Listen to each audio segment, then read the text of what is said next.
खुलुमबाय। दिनै 14 फेब्रुवारि 2024 बुधबार। क'क्राझार डिस्ट्रिक्टनि परबतजरा महकुमानि सिङाव थानाय परबतजरा सिनियर सेकेन्डारि फरायसालिनि गोरायुं रमेन्द्र नाथ रायखौ साख्रिनिफ्राय सासपेन्ड खालामबाय बा एरेस्ट खालामबाय। थांनाय 12 फेब्रुवारियाव खुंफुंजानाय HS आनजादनि गिबि सानाव बे फरायसालिनिफ्राय सोंथि बिलाइया लिक जादोंमोन। तिनसुकिया डिस्ट्रिक्टनि सिङाव थानाय लिड'आव खैला खनियाव सासे हाजिरा मावग्रा सुबुंनि गोथै सह बोखांदों। थैनाय सुबुङा लिड'आव खैला खनियाव खैलानि ट्रेन्सपर्टनि खामानि मावदोंमोन आरो बिनि गोथै सहखौ फुंनि समाव मोन्दों। थैनाय सुबुंनि मुङा जाबाय कानसा, लिड' लालमाटिनि थागिबि। नाथाय कानसाया माबोरै थैखो, ना सोरबासो बुथारखो, ना हारसिंसो थैखो, बेखौ दासिमाव रोखा खालामथ'नाय जायाखै। दा बे जाथायनि सायाव नायबिजिरनाया सोलिगासिनो दङ। MLA दुर्गा दास बर'आ बर'ना हारसा गावनो थिग गैया। दुर्गा दास बर'नि फोरमान बिलाइखौ नायबिजिरनांगौ। बिथाङा राजखान्थिखौ बेपार खालामनानै सोलिबोगासिनो दङ आरो बिथाङा सिगांनि समाव गुवाहाटीआव भारा न'आव थायोमोन। दा MLA जाबाय, न' लुबायबो जानांगौ। बिथांनि ST सार्टिफिकेटआबो नब कुमार स्वर्णेन बायदि जानो हागौ होननानै राकेश ब्रह्मआ बुंदों। निकि बर' आरो सामिर देआ गुवाहाटी नोगोरमानि खानापारानिफ्राय गथ' गोरलैखौ लांखारनाय दायाव पुलिसजों हमजादों। ड्राग्स सोबग्रा निकि बर'आ गथ' गोरलैखौ लांखारनानै सामिर देनो हैदोंमोन आरो बे गथ'खौ 1,20,000 राङाव फाननो थाखाय बिसोरो प्लेनिं खालामदोंमोन आरो बे जाथायाव निकि बर' आरो सामिर देजों लोगोसे गुबुन सानैआबो आखाइ दङ। बिसोरखौबो एरेस्ट खालामदों, नाथाय बिसोरनि मुंखौ खौराङाव मख'नाय जायाखै। मख'नो गोनांदि निकि बर'आ सासे हासिना बेगमनि 1.25 बोसोर बैसोनि गथ'खौ खावदोंमोन बा किडनेप खालामदोंमोन। आसामनि मरिगाव जिल्लानि सिङाव थानाय मयनागुरियाव बिमाया गावनि 3 बोसोर बैसोनि गथ'खौ बुथारनानै गथ'नि गोथै सहखौ बिसना सिङाव गारना दोनदोंमोन। उनाव रायजोफोरा मिथिनानै पुलिसखौ लेंहरनायनि उनाव दायनिगिरि बिमाया पुलिसजों हमजादों। गावनि गथ'खौ बुथारग्रा दायनिगिरि बिमानि मुङा जाबाय रिता कनवार। बिमाया गथ'नि गोथै सहखौ बस्थायाव सोनानै बिसना सिङाव दोनदोंमोन। दा बेखौ एरेस्ट खालामबाय आरो दा बेखौ एरेस्ट खालामनानै जोबथेसालिसिम दैथायहरनाय जाबाय। लोगोसे बे जाथायखौ लानानै रायजोफोरा गिखांनाय फोरमायदों। सोलोंथाइ आनजादनि थाखाय क'क्राझाराव 144 धाराखौ फोसावनाय जादों। थांनाय 12 फेब्रुवारिनिफ्राय HS आनजादा जादोंमोन आरो बे आनजादा फैगौ 13 मार्चसिम सोलिगोन। बेजों लोगोसे फैगौ 16 फेब्रुवारिनिफ्राय 4 मार्चसिम मेट्रिक आनजादा जागोन। बे आनजादफोरखौ गोजोनै खुंलांनो थाखाय आरो फोजोबनो थाखाय क'क्राझार जिल्लानि गोजौ थाखोनि आयेन बाहायगिरिफोरा 144 धाराखौ आनजादनि थाखाय फोसावदों। मख'नो गोनांदि क'क्राझाराव पेपार लिक जानायनि उनाव बे धाराखौ फोसावदों।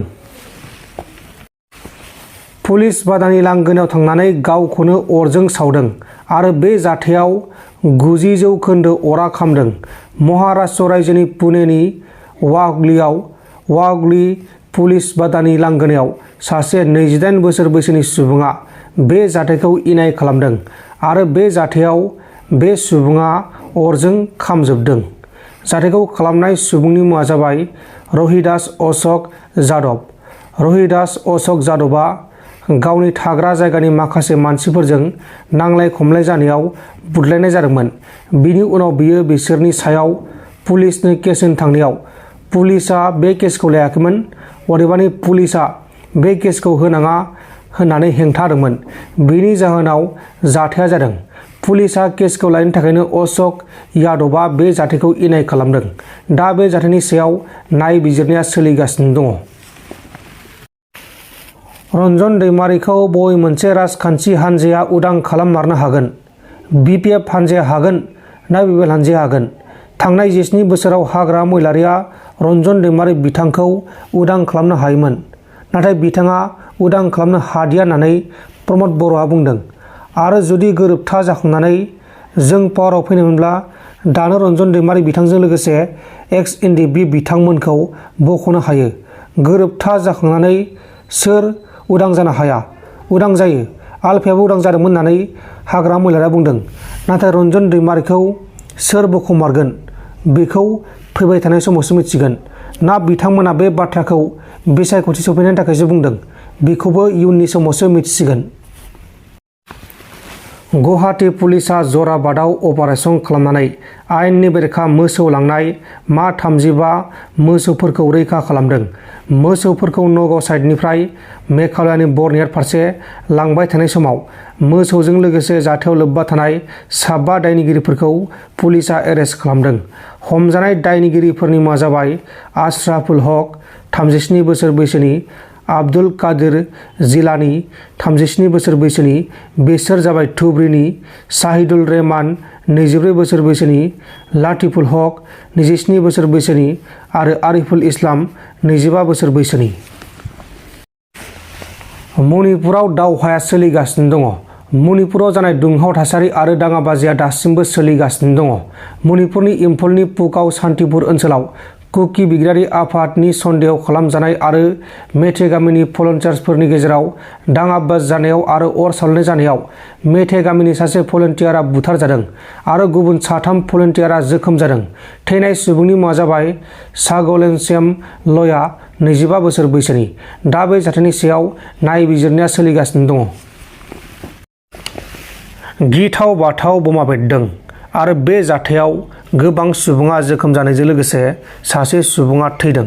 केरलानि त्रिपुनितुरायाव गंसे बमा बानायग्रा वेयरहाउसाव बा फेक्टरियाव हरखाब ब्लास्ट जानायाव सासे सुबुङा जायगायावनो जिउ गोमादों आरो गोबां सुबुङा जोखोम जादों। जोखोम जानायफोरनि गेजेराव 3 सुबुङा क्रिटिकेल कन्डिशनाव बा थैहां थासारियाव फाहामसालियाव फाहामथाय लाजागासिनो दङ आरो बे जाथायाव साखाथिनि न'-बां बिल्डिंफोराबो डेमेज जादों। थैनाय सुबुंनि मुङा जाबाय बिष्णु 27 बोसोर बैसोनि। बिष्णुआ बमा बानायग्रा फेक्टरियाव बा इउनिटआव ड्राइभारनि खामानि मावोमोन। तेलेंगाना रायजोनि नासुरपाल्ली हाग्रा ओनसोलनि जाकाराम गामि साखाथियाव सासे कामान्ड'आ गावनि डिउटिखौ मावबाय थानाय समाव हरखाब लहानि फेन्सिंआव दानफ्लांनानै लाइनजों बोबथाबजानानै थैदों। थैनाय कामान्ड'नि मुङा जाबाय प्रवीण। तामिलनाडु रायजोनि कुमारापाल्लायामनि दालांआव गंसे मुवा बेसाद लांबाय थानाय गारिया दालां सानिफ्राय हरखाबै सामलायथाय गोमानानै गाहायाव गोलैलांदों आरो बे जाथायाव सासे सुबुङा थैदों। गुबुन सासे गारि ड्राइभारआ जोखोम जादों। थैनाय सुबुंनि मुङा जाबाय एम ऋषि 19 बोसोर बैसोनि आरो गारि ड्राइभारनि मुङा जाबाय आर शिवाशंकर 20 बोसोर बैसोनि। बे समाव शिवाशंकरखौ फाहामसालियाव फाहामथाय होगासिनो दङ।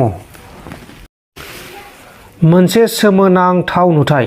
फुटबल गेलेबाय थानाय समावनो हरखाबै सार अन्थाइ गावदों आरो बे सार अन्थाइ गावनायाव सासे फुटबल प्लेयारा जिउ गोमादों।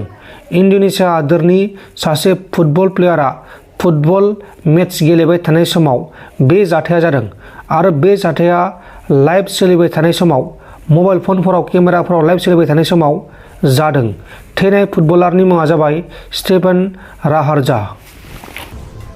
नोंथांमोन दिनैनि खौरांफोरा बेखिनिल'मोन।